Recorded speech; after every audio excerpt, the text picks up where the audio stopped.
vivo em que a gente vai recapitular o que aconteceu aqui ao longo da semana lá na Ucrânia e em Israel também. Por favor, me avisem se tiver algum problema com o som ou com a imagem. Deixa eu avisar vocês, está chovendo pra caramba aqui no Rio de Janeiro neste momento.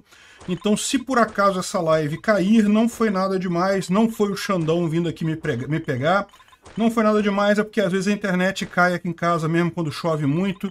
Eu vou tentar resolver, mas enfim, só para vocês ficarem sabendo, tá? Se cair a live no meio do caminho, não teve nada demais. Foi só problema de tecnologia aqui, aparentemente a minha empresa que fornece internet aqui em casa usa cabos de açúcar, e aí quando chove, entendeu? O cabo derrete e acaba a internet por algum motivo, né? Bom, muito obrigado aí a todo mundo que está participando da nossa live, e eu vou seguir aqui a mesma lógica, a mesma perspectiva que a gente fez na última, ou seja, eu vou dar uma revisada na situação da Ucrânia, eu vou dar uma revisada na situação de Israel, que aconteceu aí na última semana, e depois eu abro para perguntas. Quem quiser fazer alguma pergunta, perguntar, tirar alguma dúvida e coisa e tal, a gente continua, né? Eu estou aqui tomando uma cervejinha na minha caneca da Bolsonaro Store, e vamos em frente. Bom, como vocês sabem, essa semana aconteceu bem pouca coisa lá na Ucrânia em termos de mudança territorial. O que não quer dizer que não tenha acontecido um monte de coisa em termos de planejamento para ações futuras, né? Então, lá no dia 23, a gente falou sobre uma série de ações que estavam acontecendo tanto aqui no fronte de Kherson quanto no fronte de Orihiv. Então, isso daqui pode indicar um interesse ucraniano de fazer essa pinça. Agora, isso aqui certamente... Isso certamente é o planejamento ucraniano. A questão é num prazo mais longo, não é uma coisa que vai acontecer rapidamente. Inclusive, a gente vai falar no vídeo de hoje, saiu a informação de que provavelmente a ofensiva aqui na região de Kherson está sendo preparada para o inverno, justamente para pegar o solo duro, com o solo congelado. Por quê? Porque as margens do rio Dnipro são todas muito pantanosas. Então agora, neste momento, tentar atravessar tanque no rio ia dar errado agora por conta das margens pantanosas. No inverno vai estar tudo congelado. É lógico, não dá para passar com um tanque em cima do rio. O rio até congela, mas não fica um gelo grosso o suficiente para isso. Mas a margem, né, o pântano na margem costuma estar melhor, né? Enfim... Então, na Ucrânia a gente teve isso daí, tivemos alguns ataques aqui, ó, esse aqui de novo, Kherson, Pidstepny. Deixa eu abrir aqui o Live UA Map.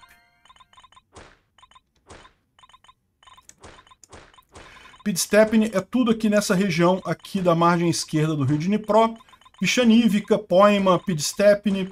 Tudo isso daqui foram ações dos ucranianos aqui na margem esquerda do Dnipro, né? E mais um dia falando sobre a ofensiva em Kherson, né?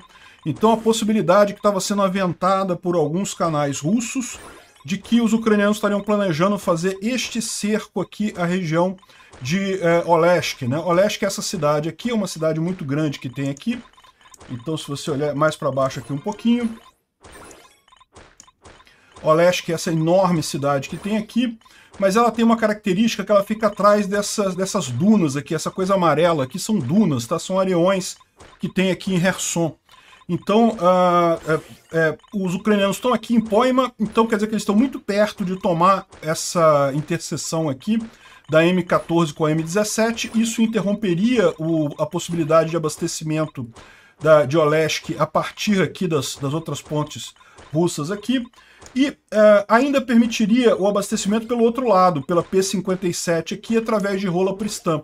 Então, provavelmente, os ucranianos estariam, na visão dos russos, também focando em fazer mais um desembarque do lado de cá, para tomar pelo menos uma parte aqui de Rola Pristan, que é uma outra cidade aqui também bem significativa, bem grande, interrompendo essas estradas aqui. A verdade é, se os ucranianos conseguem interromper a estrada do lado de cá e do lado de cá, eles deixam toda essa área aqui, ó, que são várias cidades, Rola Pristan, Korani, Kodichanivka, Olesk, Sarri, enfim, um monte de cidades aqui que ficariam totalmente presas aqui, sem capacidade de abastecimento pelos russos, né? Com isso, eles poderiam forçar os russos a saírem daqui. Seria uma ideia interessante. É isso que os ucranianos estão planejando? A gente não sabe, né? Enfim, no dia 26, que foi na quinta-feira, a gente teve algumas notícias meio ruins aqui para a Ucrânia, né? Teve a questão, por exemplo, do deputado que foi eleito lá para a Câmara Americana, né? Que é um cara que votou contra a Ucrânia, é um cara que é apoiador do Trump e coisa e tal. Mas, como eu falei para vocês nesse vídeo e depois ficou confirmado, o pessoal, todo mundo votou nele justamente porque ele deve ter se comprometido a mudar esse comportamento, né? Ele é, de fato, apoiador do Trump, mas ele não é daquele grupinho de 11 radicais ali, que realmente, aqueles 11 que são realmente absolutamente radicais pró-Rússia e coisa e tal. Então, acabou que, como ele era pró-Trump, ele acabou sendo aceito por todo mundo, inclusive pelos radicais lá do republicano, mas ele já se comprometeu, falou que vai exigir algumas auditorias e coisa e tal, mas que vai aceitar o financiamento para a Ucrânia. Então é uma boa notícia. Esse negócio de auditoria já está acontecendo mesmo, já tem esse tempo todo mesmo. Os Estados Unidos já está fazendo isso, então não muda nada no final das contas. O importante é que ele vai botar para votar isso daí. A gente está nesse aguardo. Espera-se que nessa semana que vem agora seja votado lá na Câmara, finalmente a Câmara Americana, esses pacotes de ajuda, tanto para Israel quanto para a Ucrânia, que foram prometidos pelo Biden, né? Bom, aí na sexta-feira saiu a notícia que, bom, cara, é mentira isso, tá, gente? Não vou enganar ninguém, não. É General SVR, ele dá umas bolas fora, muito bola fora, mas enfim, não deixa de ser curioso, né? A notícia que o Putin teria morrido, né? E o problema do General SVR é o seguinte, esse cara, ele tem um blogger muito visto lá, tanto em russo, quanto em ucraniano, quanto em inglês. Ele diz que já foi parte da equipe interna do Kremlin, hoje está refugiado no Ocidente, que ele ainda tem contatos com o pessoal que fazem o trabalho interno dentro do Kremlin. Então ele tem notícias da intimidade do Putin, né? Mas ninguém tem como verificar se isso é verdade, né? O cara pode estar só inventando essas coisas e consegue popularidade, consegue, né, ganhar dinheiro com isso, então vai enrolando desse jeito. Ele, há pouco tempo atrás, por exemplo, o tipo de notícia que ele dá. Ele deu uma notícia um tempo atrás, eu até cheguei a comentar isso, que o Putin teria tropeçado na escada, caído e cagado nas calças, né? E, assim, pode ter acontecido? Pode ter acontecido, né? O cara caiu na escada, cagou nas calças e não sei o que lá, o pessoal da equipe dele lá arrumou, deu uma lavadinha e coisa e tal e pronto, né? Ou seja, pode ter acontecido, ninguém sabe, não tem como saber. A menos que alguém consiga vazar a imagem de dentro do Kremlin, não vamos ter certeza nunca, né? A mesma coisa esse ataque cardíaco que ele teve alguns dias atrás, que ele também foi o general SVR, falou que ele teve ataque cardíaco. A gente não vai ficar sabendo, porque segundo a notícia, ele teve ataque cardíaco, foi ressuscitado pela equipe médica, só que ele veio com essa agora que ele morreu. Bom, se ele morreu, a gente vai ficar sabendo muito em breve se é verdade ou mentira, porque no final das contas, né, se ele morreu, não pode aparecer de novo, né? Se bem que aí você tem a questão dos clones, né? Vai aparecer outro, será que é o clone do cara ou é o cara de verdade? Enfim, eu não tomo nada como garantido aqui. Como eu falei para vocês, tem algumas outras coisas que indicam isso, por exemplo, a questão da ajuda para o Kadyrov, né? O Kadyrov é muito próximo do Putin e parece que o Putin tinha como plano que o Kadyrov cuidasse da segurança enquanto houvesse a transição de poder lá na Rússia, né? O Kadyrov recebeu realmente um monte de arma, um monte de coisa. Será que tem a ver uma coisa com a outra? Não dá para saber, né, gente? Enfim, vamos ver, né? Bom, aqui teve uma história curiosa e coisa e tal do ucraniano que enganou os russos e conseguiu matar eles. E hoje a gente teve uma outra visão também sobre como seria essa ofensiva ucraniana aqui na região de Kherson. A visão que o pessoal deu hoje de um outro especialista militar lá, que seria uma coisa mais direta, que os ucranianos iriam entrar direto em Olesk e coisa e tal, e que estariam esperando só mesmo o congelamento das margens do rio de Dnipro. Enfim, não sei. Vamos aguardar para ver o que acontece aqui. A verdade é que essa semana, em termos de guerra da Ucrânia, não teve muita coisa. A ofensiva russa em Avdiivka falhou absurdamente, não teve nada ali. Perderam muitos tanques, muito pessoal. Aliás, a gente tem a notícia hoje que, segundo alguns canais ucranianos, os russos estão preparando mais uma ofensiva em Avdiivka, então não seria surpreendente se vier mais uma ofensiva lá em Avdiivka. Vamos aguardar.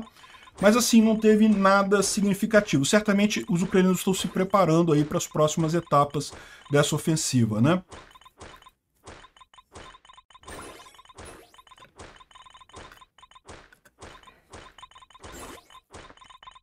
O pessoal falando que Jordan Peterson tá certo. Eu fiz um vídeo lá no Ancapsu, no outro canal meu, em que eu critico a questão de QI. Eu acho que QI é uma idiotice, que não tem lógica nenhuma. Eu já li alguns livros sobre esse assunto e sei que é uma idiotice completa. E o pior, é uma idiotice que a única coisa para a qual você pode usar teste de QI, só tem duas situações que você pode usar. Ou para você fazer teste para uma vaga específica, e aí não é bem teste de QI, é teste para uma vaga específica, né? Você quer contratar alguém, você aplica um teste na pessoa, isso não é teste de QI. A única maneira que você pode usar um teste de inteligência geral é para fazer eugenia, é para racismo, para discriminação. Não existe outro uso para isso. Para que você precisa de um uso de um identificador de inteligência médio da pessoa? Não existe outra possibilidade que não seja para ser racista. Então eu sou radicalmente contra esse negócio de QI, acho que não funciona, tem um monte de coisa crítica a isso, tem um monte de metodologia e cada um faz... Cara, se você fizer 10 vezes o teste de QI, você vai ter 10 números diferentes para você. Não dá o mesmo número. Então não tem lógica esse tipo de teste de QI, né? Então eu sou muito crítico disso. E daí eu falei sobre um professor lá do Rio Grande do Sul, fiquei sabendo agora que a palestra dele era antiga, em que ele falava que metade dos brasileiros é deficiente mental, porque o nosso QI médio é 87, aqui no Brasil, segundo não sei quem, porque eu não sei quem faz esses testes de larga escala aqui no Brasil. De novo, só pode ser gente racista, só pode ser gente com má intenção. Não existe outro motivo para você fazer teste de QI que não seja para ser racista. E aí, ele falava isso e eu criticava ele no vídeo, né? Por isso que o pessoal tá falando aqui. E eu critico também o Jordan Peterson, porque o Jordan Peterson, eu gosto muito dele. Concordo com um monte de coisa que ele fala, mas esse caso do QI eu discordo radicalmente. Mas bom, vamos voltar aqui com o caso nosso aqui da Semana da Guerra, né? E Israel, a gente acompanhou essa semana justamente o começo do avanço por terra lá de Israel. Teve, já na terça-feira, já teve um ataque muito grande, que foi um bombardeio muito forte ali na faixa de Gaza, exatamente visando as células do Hamas, né, visando os grupos do Hamas ali dentro, e já uma preparação certamente para ação por terra, né? E, de novo, teve também o Israel decretando combate, zona de combate na faixa de Gaza. Aí depois teve uma pausa. A situação toda é essa, né? Aparentemente estava tudo preparado para uma grande invasão. O Biden pediu para a coisa ir mais devagar e, de fato, o que a gente viu foi que Israel fez o avanço, né? Entrou na faixa de Gaza, finalmente já estão fazendo alguma coisa ali, mas de forma mais gradual, de forma mais limitada. Não foi uma grande invasão ao mesmo tempo, né? Isso também é positivo porque evita uma surpresa, uma preparação do Hamas que pode haver nesse sentido para conter esse tipo de avanço, né? Acabou que eles entraram ontem na faixa de Gaza, já conquistaram um pedaço aqui ao norte da cidade de Gaza. Aqui nessa outra cidade aqui, Beit Hanun, eles entraram também, mas não chegaram a conquistar muita coisa. Tem outros pontos aqui que eles avançaram também. Enfim, se a gente olhar aqui, ó, na Israel-Palestina, ainda não está nem... Ah, que já está marcado aqui, ó. Eles marcaram aqui o ponto de domínio de Israel aqui, nessa região aqui da faixa de Gaza. Estão começando bem devagarzinho. Acho bastante razoável essa abordagem de Israel. Agora, uma coisa que me assustou muito, que eu falei no último vídeo, foi a perseguição a judeus lá no Daguestão, né? Eu mostrei no meu vídeo que os muçulmanos lá do Daguestão começaram a procurar casa de judeu na cidade. Cara, olha que absurdo isso, bicho. Pra linchar os judeus. Essa era a ideia deles. Aí, agora aparece a notícia que eles foram no aeroporto, porque surgiu o boato que ia chegar um avião de judeu no Daguestão, e aí eles foram para o aeroporto para caçar. Gente, olha, entende a gravidade disso? Vai que chega alguém lá que não é árabe, ou que não é, ou que tem um tom de pele diferente, tá arriscado o cara ser linchado por suspeita de ser judeu. Eu, por exemplo, operei fimose, eu tava fudido se eu tivesse no Daguestão agora, vocês sabem por quê, né? Eu não sou de família judia, não tenho nada com isso, minha família é católica, mas eu operei de fimose quando eu era pequeno. Então, né, posso ser confundido com um judeu numa situação dessa. Imagina a merda, né? Enfim, é isso daí. Vamos ver aqui as perguntas. Obrigado aí a todo mundo que que participou aqui da nossa live. Vamos às perguntas. Daniel Antônio, esse é o melhor canal de informação sobre guerras provocadas por ditadores e terroristas, Força Peter, Israel, Ucrânia. Obrigado, Daniel. Também concordo. Obrigado aí a todo mundo que apoia a gente aqui. Temos mais perguntas. Deixa eu ver se tem mais perguntas aí. Bitcoin está batendo 35k, né? Tá crescendo, realmente. Obrigado ao pessoal que está se tornando membro aí do canal também, porque agora eu abri a área de membros aqui do canal. Quem quiser ajudar, tem acesso ao Discord, que a gente pode bater papo lá. Eu estou sempre lá no Discord, tem mais um monte de gente. O T perguntou aqui, o que você diria quanto ao argumento que Israel faz apartheid e que tem sido muito repetido, né? Olha, eu não vejo nada disso, né? Apartheid quem faz são os países árabes, na verdade, porque dentro de Israel tem uma população árabe enorme. Tem árabes no Knesset, no parlamento israelense, tem juízes da Suprema Corte de Israel que são árabes, então não tem apartheid de forma nenhuma. Isso daí é claramente propaganda desproporcional. Ao contrário, por exemplo, ser judeu na Jordânia, na Síria, no Irã, ali sim tem apartheid, ali sim o pessoal pode ser expulso de casa, pode sofrer alguma coisa. Em Israel não, em Israel tem um monte de árabe lá, que o cara vive a vida dele, normalmente tem um monte de árabe vivendo em Israel com a maior liberdade possível, né? Então eu discordo frontalmente desse argumento de apartheid, não tem nada disso, né?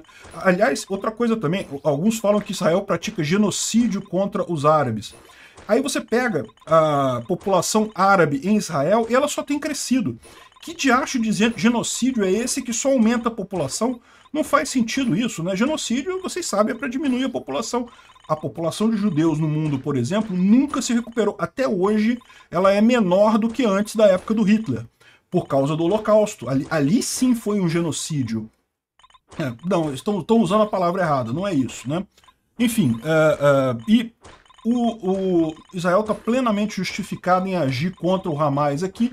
E tem uma outra coisa também que eu acho que é um argumento horrível que o pessoal usa, que, mas Israel já matou mais criança na faixa de Gaza do que o Hamas matou no ataque que ele fez. Não, mas tem uma diferença enorme aí, porque o Hamas ele saiu da faixa de Gaza para atacar Israel, primeiro, iniciou a agressão, e além disso, ele foi em show de música, ele foi em comunidades rurais, pessoas totalmente pacíficas que não estavam fazendo nada ali, e foi lá para matar criança, para matar mulher, para fazer o mal. Israel tá visando o Hamas, é verdade. Pode acontecer de morrer criança, de morrer pessoas ali, palestinos ali. Infelizmente é verdade, porque fica todo mundo junto. A faixa de Gaza é muito densamente povoada e ainda tem aquela história que o Hamas costuma criar os bunkers deles bem dentro mesmo da região mais populosa. Então pode matar algumas crianças, sim, pode matar uma mulher. Mas Israel nunca matou criança de propósito na faixa de Gaza. O Hamas, sim, o Hamas saiu para matar gente inocente. Que mais que tem aqui?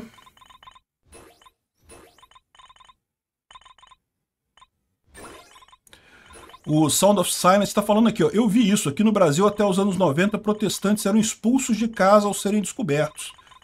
Pois é, esse tipo de movimento. É por isso que eu fico muito preocupado quando eu vejo as pessoas aqui no Brasil dizendo que, não, porque o Alcorão é um livro do mal, a religião muçulmana é ruim. Não, gente, a religião muçulmana não é ruim, é uma religião como todas as outras. Tem muçulmanos super pacíficos, tudo gente boa, a maior parte deles é gente boa, não tem nada.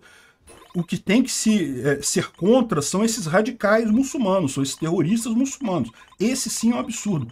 A pior coisa que pode acontecer nesse momento é transformar essa coisa em guerra santa. Não, porque a minha religião tá certa e a outra é a religião do mal, porque se você for para esse lado, os radicais de lá vão pensar a mesma coisa também, né? Ou seja, isso é um erro, não. Os muçulmanos, eles não têm nada de pior ou melhor que os cristãos, por definição. Agora, tem muitos muçulmanos terroristas? Tem. Esses têm que ser visados. Esses têm que ser presos, têm que ser... enfim, tem que ser trabalhados aí para ir pro lado bom, né? Não sabia que o Peter era gado do Bolsonaro. Com muito orgulho, o melhor presidente que já teve no Brasil. Não, o presidente que conseguiu diminuir o tamanho do Estado brasileiro. Sabe quantos presidentes conseguiram fazer isso na história do Brasil? Só um, só Bolsonaro. Eu sou fã dele. Deixa eu ver o que mais que tem aqui. Quanto tempo a Ucrânia vai reconquistar o território dela? Você acha que a Rússia vai ser dividida após a guerra? Cara, é muito difícil de saber quanto tempo que vai levar para conquistar os territórios, né? Eu acho que essa guerra ainda vai uns 2 anos ainda pela frente, a guerra da Ucrânia, mas a Ucrânia vai reconquistar tudo sim, não tenha dúvida.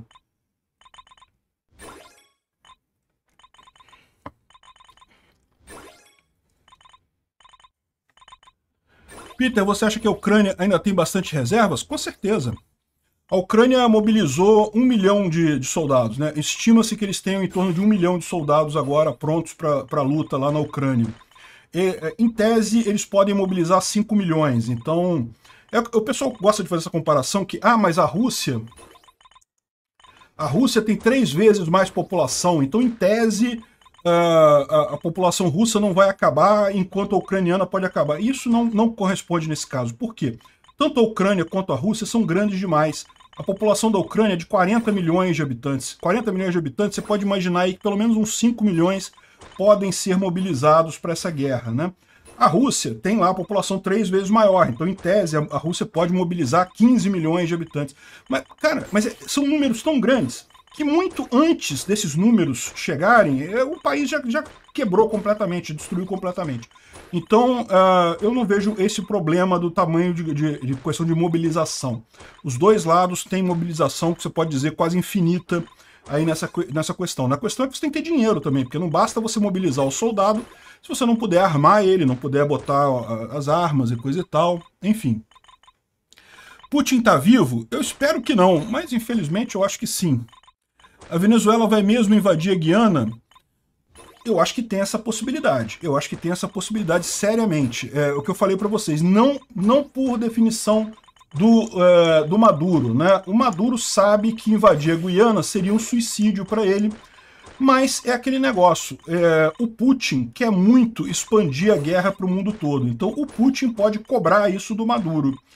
Será que o Maduro vai obedecer, né? E o pior, né? De que lado que vai ficar o Brasil nessa história? Porque o Lula ama o Maduro, né?